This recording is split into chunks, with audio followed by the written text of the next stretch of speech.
Alô, comunidade! Começa agora o ICL Urgente, dia 30 de setembro de 2025. Amanhã, o início do último trimestre do ano, hein? Nós vamos embarcar aí nesse trimestre que geralmente é o mais aquecido na economia. E olha, a economia brasileira já está bombando, o desemprego na baixa histórica. Daqui a pouco vamos falar sobre isso. É o índice mais baixo de desemprego na história. Então, o ICL Urgente começa nesta terça-feira com notícias de economia, política, o Brasil e o mundo na sua tela, análise a quente e os principais fatos, com atualização sempre ao vivo da Laura Couto, que está na nossa redação. Boa tarde, Laura. Boa tarde, Rodrigo. Boa tarde para você que está nos assistindo pelos canais do Instituto Conhecimento e Liberta e Eduardo Moreira no YouTube. E muito boa tarde para você que está nos ouvindo pela Web Rádio São João, em Quixadá, no Ceará, e pela Rádio Cultural FM, no Rio Grande do Sul. Vamos lá, Rodrigo. Vamos, Laura. Boa tarde para você que mora nesse país em que a turma do Centrão, da direita, vamos dizer a palavra correta, né? Não quer de jeito nenhum que os super ricos paguem imposto. Tadinhos.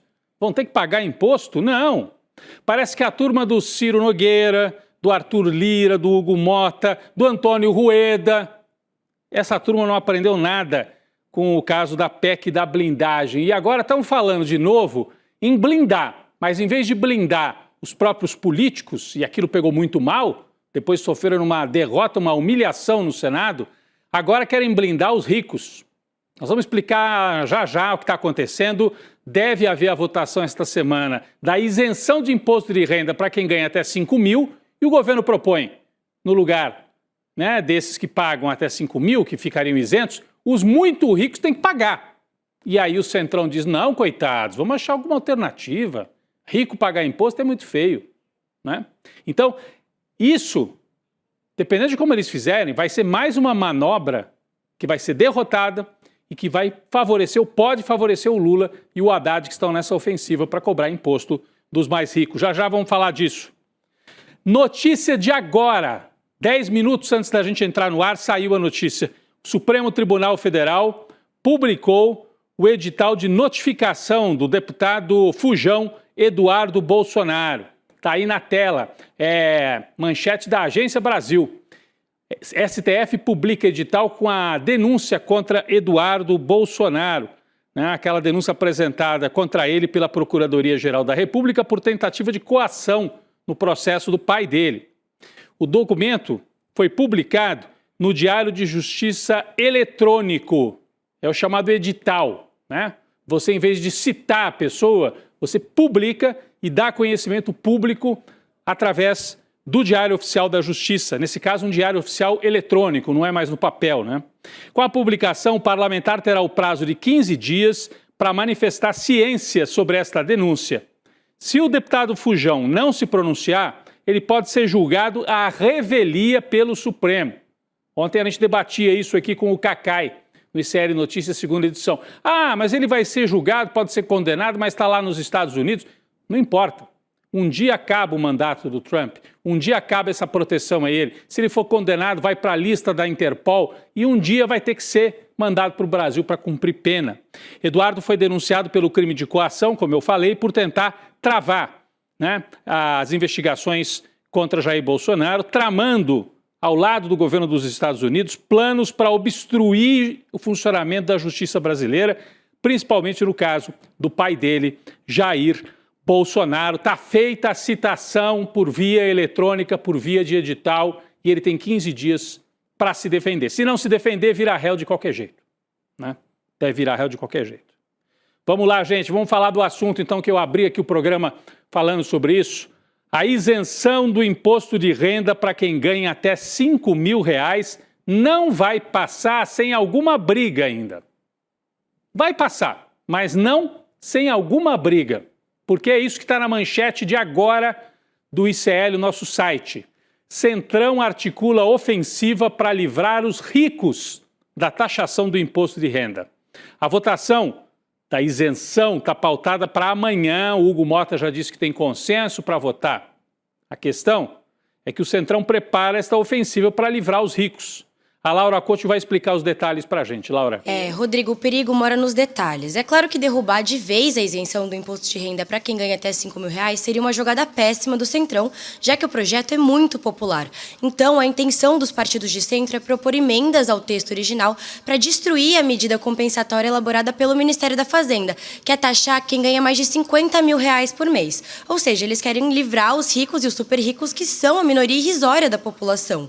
Mas que emendas são essas do Centrão, Rodrigo? Só para trazer um exemplo, entre as mais de 50 propostas, o deputado Diego Garcia, do Republicanos, que é o mesmo partido do presidente da Câmara, Hugo Mota, ele quer transferir a conta dos super ricos para as bets. A proposta prevê uma taxa de 15% sobre os depósitos em sites de apostas, pesando a mão sobre os apostadores e os operadores, que seriam aí estimulados para migrar para plataformas ilegais que fogem da fiscalização, reduzindo a arrecadação real. Ou seja, não faz muito sentido, né, Rodrigo? Não faz sentido priorizar só as bets, tem que ser as duas coisas ao mesmo tempo. Aliás, a prioridade é taxar os super ricos.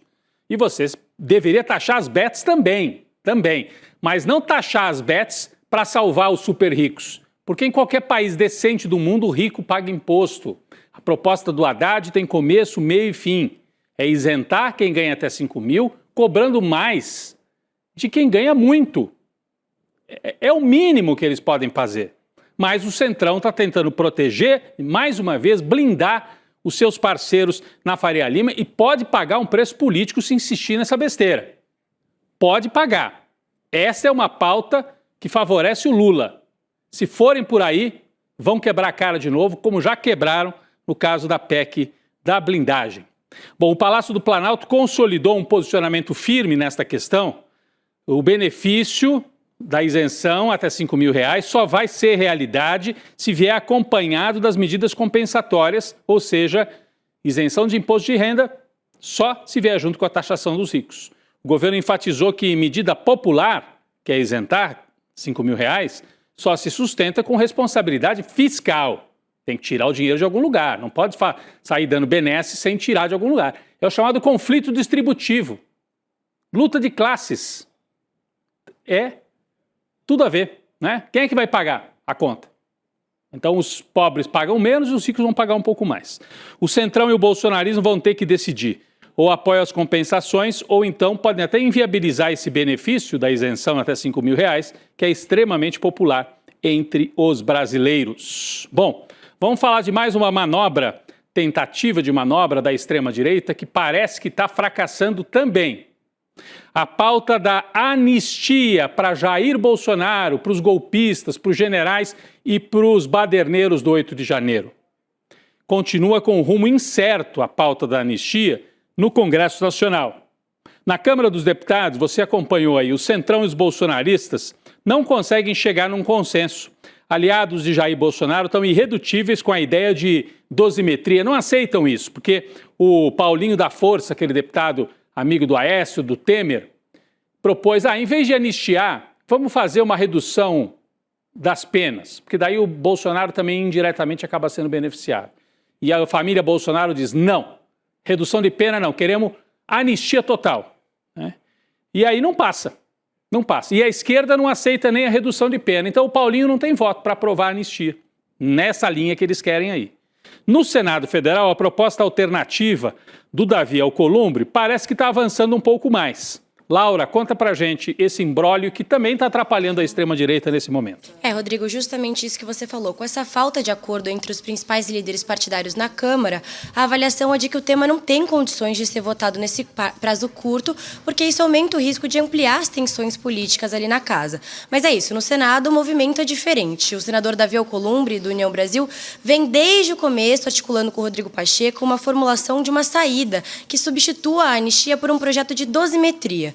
E esse texto tem o objetivo de diminuir as penas dos condenados do 8 de janeiro, desde que eles sejam considerados de menor protagonismo. A ideia com isso é deixar de lado o perdão amplo e mantendo a condenação do ex-presidente Jair Bolsonaro e dos generais envolvidos na trama golpista. E essa iniciativa já foi discutida com pelo menos 3 ministros do Supremo Tribunal Federal, que veem a proposta como uma alternativa mais defensável do ponto de vista jurídico, Rodrigo. É isso, mas a anistia na Câmara, que estava até colocada em cima da mesa como uma espécie de chantagem, chegou a ser colocada como uma chantagem explícita.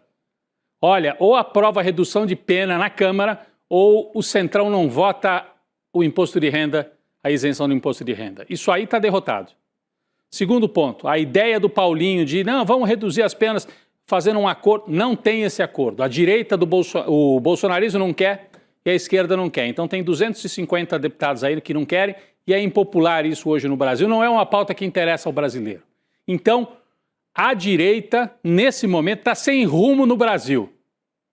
Sem pauta, com o seu principal chefão preso e provavelmente daqui a pouco na papuda, com o filho dele tramando nos Estados Unidos, meio na base do desespero e sem candidato, sem nome definido para 2026.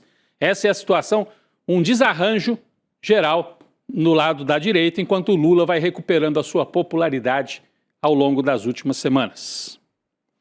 Vamos falar da CPMI do INSS, mais um preso em flagrante no Congresso Nacional, hein? Uma sessão que virou a madrugada. O presidente da CONAFER, confederação que reúne empreendedores rurais. O que é isso, empreendedores rurais? Bem, enfim, ele é que foi preso.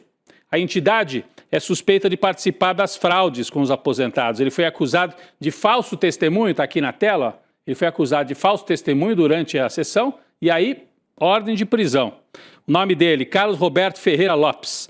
Ele é o segundo a ter prisão decretada durante depoimentos na comissão. Antes dele, o antigo sócio do careca do INSS, que seria o cabeça aí da fraude, chamado Rubens Oliveira Costa, também foi detido, acusado de mentir na CPMI.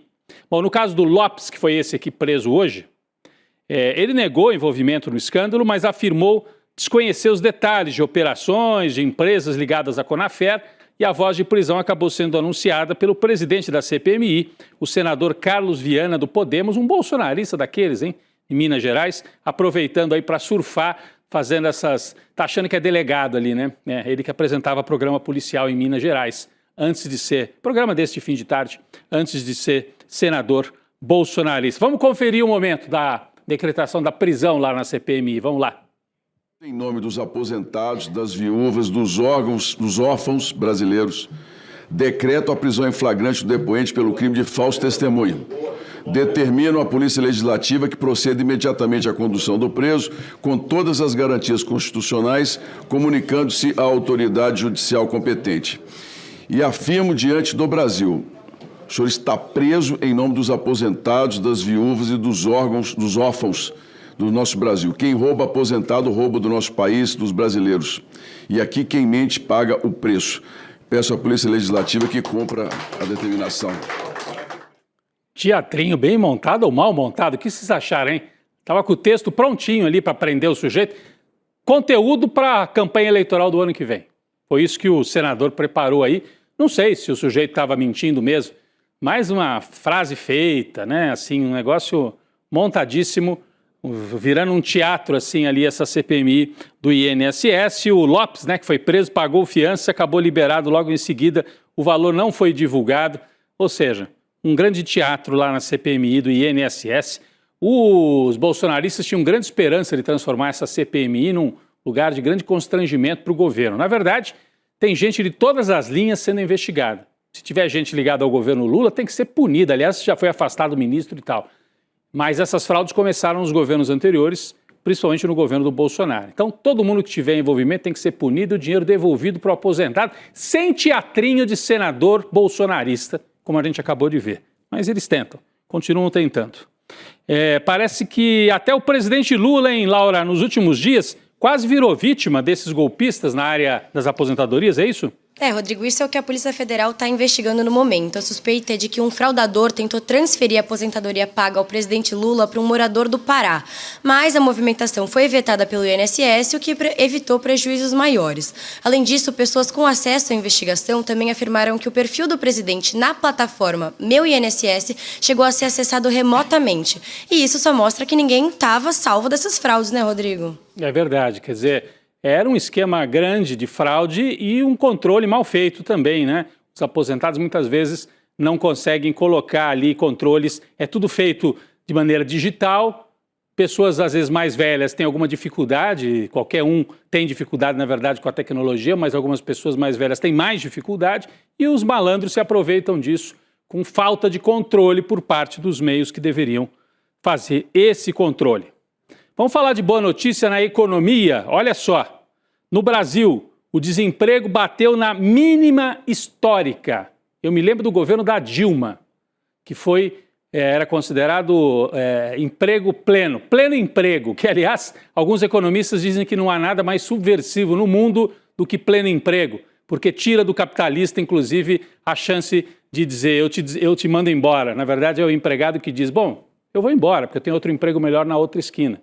Não chegamos nesse ponto ainda, mas o Brasil está numa mínima histórica no desemprego, segundo o levantamento da PNAD, né, pesquisa por amostragem de domicílio divulgada hoje, a taxa se manteve em 5,6%, acompanhando o movimento do trimestre passado. Vale lembrar que esta queda vem desde maio, quando a taxa era de 6,2%. Então vem caindo mês a mês. Com o resultado, são pouco mais de 6 milhões de pessoas desocupadas no país no trimestre que se encerrou em agosto. É o menor contingente da série. Em relação ao mesmo período de 2024, a queda foi de quase 1 milhão de pessoas, ou seja, 1 milhão de pessoas saíram do desemprego e conseguiram uma ocupação. É claro, os salários não estão como a gente gostaria que estivessem, precisa melhorar muita coisa, mas a economia, impressionantemente, porque os juros altos e mesmo assim a economia vai bombando. Isso é mais uma boa notícia para o Lula. Ele se prepara para montar os palanques para 2026 com desemprego em baixa, com o centrão todo estropiado, com a direita sem candidato. E daqui a pouco nós vamos falar mais sobre esse governador que era apontado como candidato natural e está todo enrolado. Vamos falar mais sobre ele, o Tarcísio.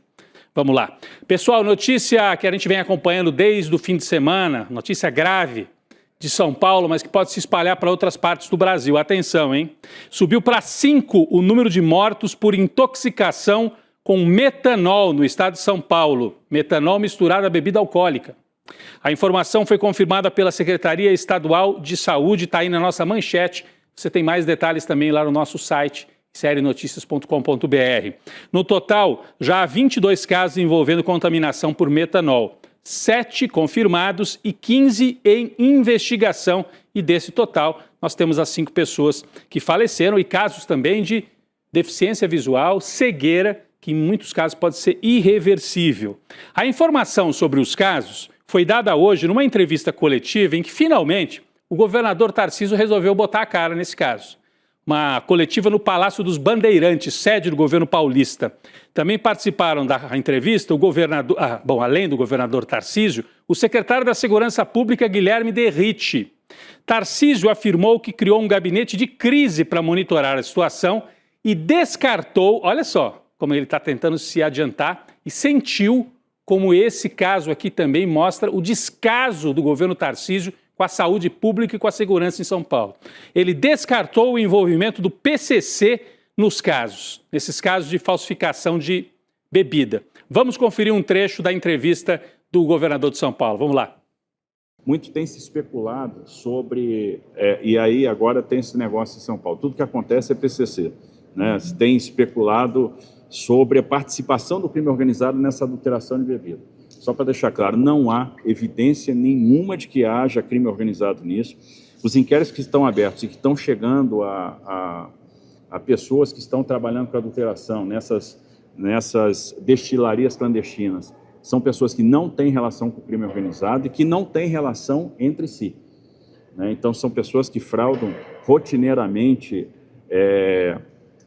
bebidas e, como a gente tem falado, é um problema estrutural. É um problema estrutural. Eu achei curioso como ele começou. Agora tudo que acontece em São Paulo é o PCC. Gente, esse aí é o cara que na eleição municipal com as urnas abertas, esse aí, o Tarcísio, foi numa entrevista e disse que tinha sido dado um salve do PCC para votar no Boulos. Aí pode falar do PCC. Aí tudo tem a ver com o PCC. Curiosamente, a Justiça Eleitoral nem mexeu com o Tarcísio. Ele usou o governo de São Paulo para acusar o Boulos de ter envolvimento com o PCC. E aí, a hora que vem, as pessoas levantam. É uma hipótese. O crime organizado estaria por trás da operação dessas destilarias fajutas que colocam em risco a vida? Não há nenhum indício. E olha a cara do Derrite do lado dele. Esse aqui, ó, você vai ouvir falar desse cara aqui.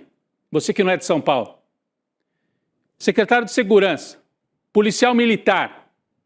Foi nomeado pelo Tarcísio com aquela linha: eu ponho gente que prende e arrebenta. Estão prendendo e arrebentando o quê? Abriu mão de inteligência policial. Adotou o discurso burro, imbecil, de que se resolve tudo com a violência e matando. Como é que você resolve agora, Tarcísio? E enquanto esses casos estavam explodindo aqui em São Paulo ontem, ele estava mais uma vez lambendo as botas do chefe da quadrilha em Brasília.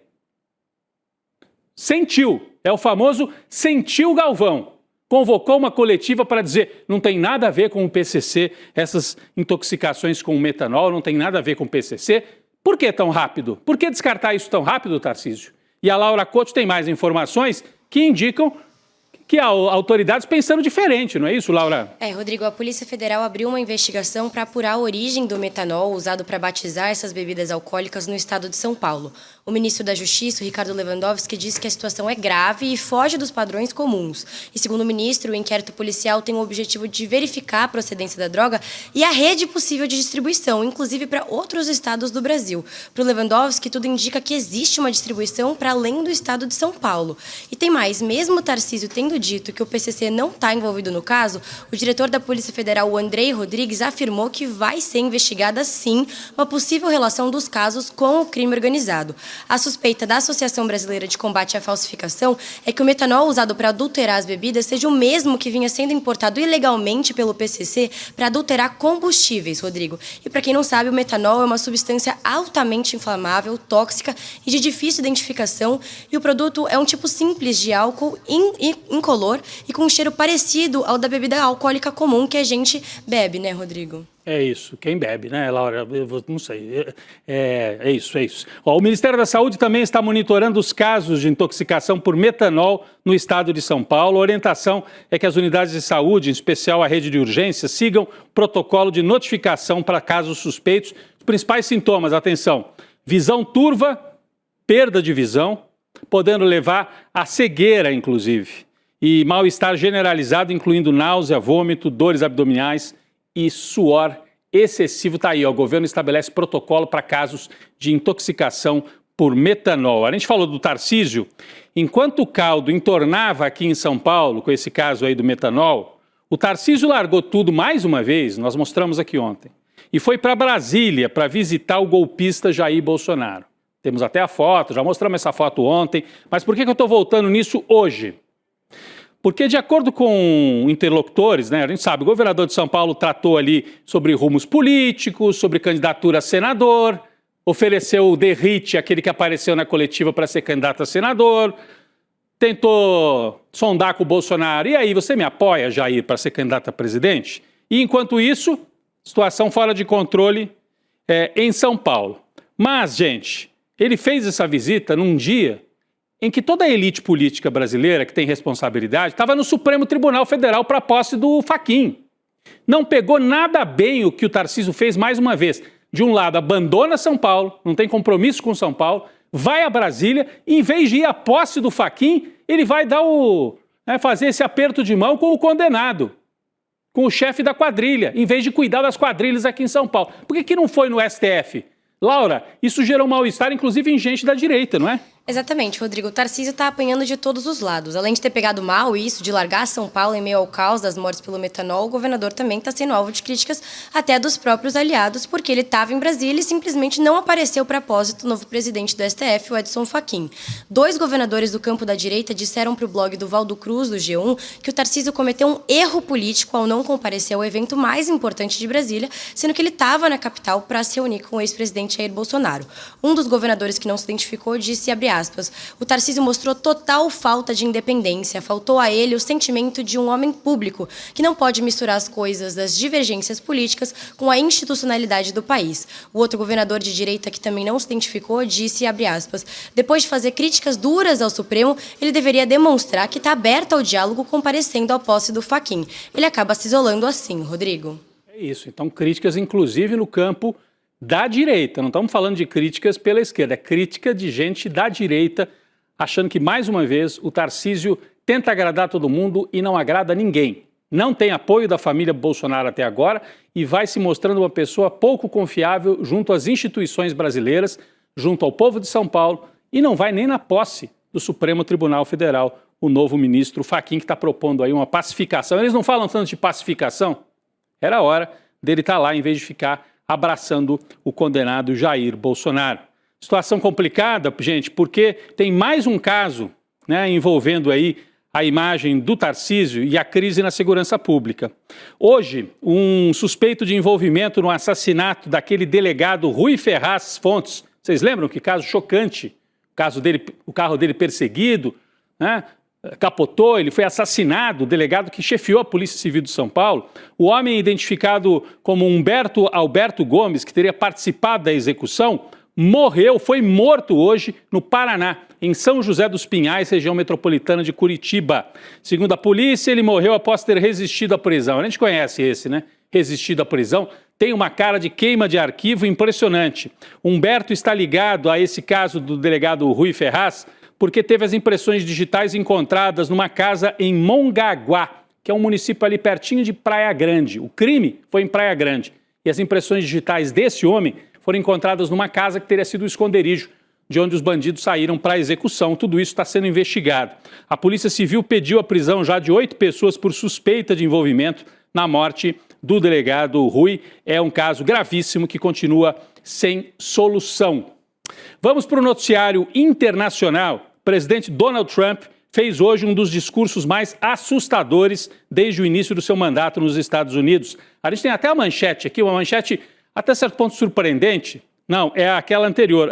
Trump convoca generais e exige lealdade ideológica em movimento similar a ao do regime da Venezuela. Então a Folha está qualificando o Trump já não como um governo normal, mas como um regime. Eles costumam se referir à Venezuela, o regime do Maduro. É o regime do Trump. A Laura Costa tem mais informações, porque foi uma cerimônia realmente de regime fascista. Laura, conta pra gente. Rodrigo, olha isso. O Trump convocou centenas de oficiais generais das Forças Armadas para apresentar um plano de enquadramento à ideologia de extrema-direita do presidente. O secretário de Guerra dos Estados Unidos, o Pete Hegseth, também estava presente e anunciou que quem estiver descontente tem que pedir demissão. Mas não acaba por aí. A sala estava cheia de oficiais das Forças Armadas e Trump pediu apoio para o que ele chamou de uma guerra interna nos Estados Unidos. Vamos ver o vídeo, gente. Only in recent decades did politicians somehow come to believe that our job is to police the far reaches of Kenya and Somalia, while America is under invasion from within. We're under invasion from within. No different than a foreign enemy, but more difficult in many ways because they don't wear uniforms. At least when they're wearing a uniform, you can take them out. These people don't have uniforms. But we are under invasion from within. We're stopping it very quickly. Estamos sob invasão interna, ou seja, nas ditaduras militares aqui na América Latina nos anos 60 e 70, foi muito comum isso. Você cria o inimigo interno e coloca as Forças Armadas para atacar quem está dentro do seu país. Então o Trump está propondo um fortalecimento, uma unidade das Forças Armadas em torno do projeto de extrema-direita, que já está em andamento. É um regime perigosíssimo para o mundo e para quem mora nos Estados Unidos. Mais ainda, a gente viu o caso aí da cineasta brasileira que está desaparecida, foi presa, ninguém sabe onde é que ela está.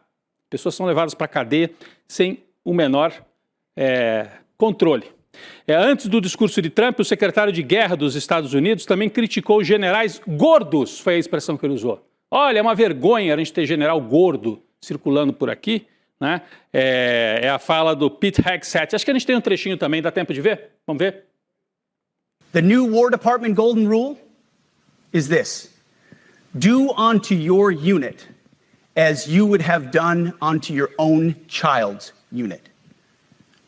Would you want him serving with fat or unfit or undertrained troops? Or alongside people who can't meet basic standards? Or in a unit where standards were lowered so certain types of troops could make it in? In a unit where leaders were promoted for reasons other than merit, performance, and warfighting? The answer is not just no, it's hell no. É isso. Você confiaria num regime desse daí para comandar a proposta de paz na Palestina? Não dá, né? Aliás, hoje o Trump deu um prazo de 4 dias para o Hamas aceitar ou aceitar o plano de cessar-fogo imposto por ele e pelo criminoso de guerra bandoleiro Benjamin Netanyahu. A gente vai seguir acompanhando tudo isso. Muito perigosa a situação no mundo inteiro. Obrigado, Laura, mais uma vez ao vivo aqui com a gente no ICL Urgente. Obrigada, Rodrigo. Até amanhã. É isso aí. Eu deixo um convite aqui para você, pessoal.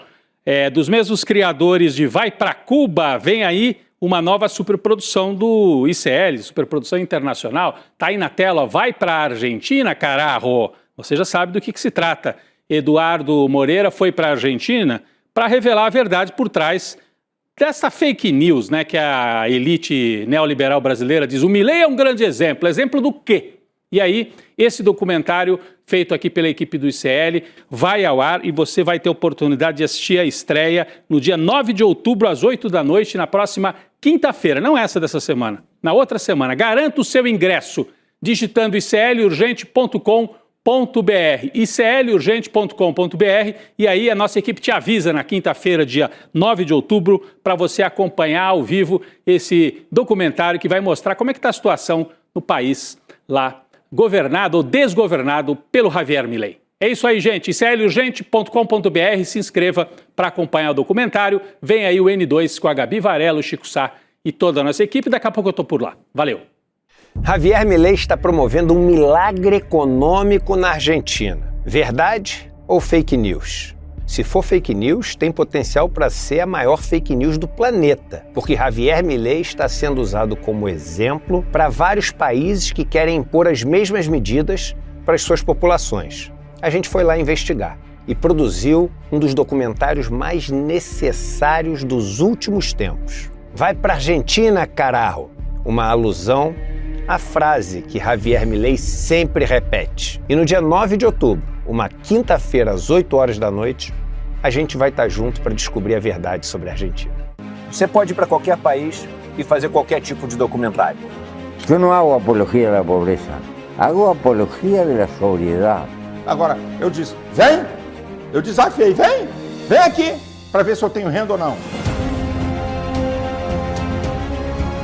Para quem ainda não entendeu, isto é uma guerra de narrativas. E nos campos de batalha, as máquinas de moer reputações estão sempre à espreita.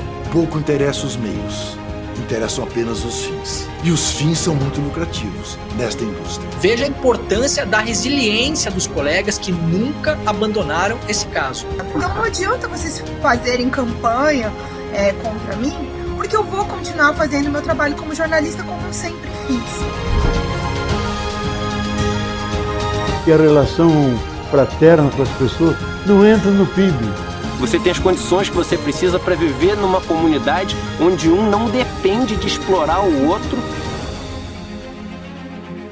Eu sei que eu não vou ver a colheita, mas faço questão de morrer semente.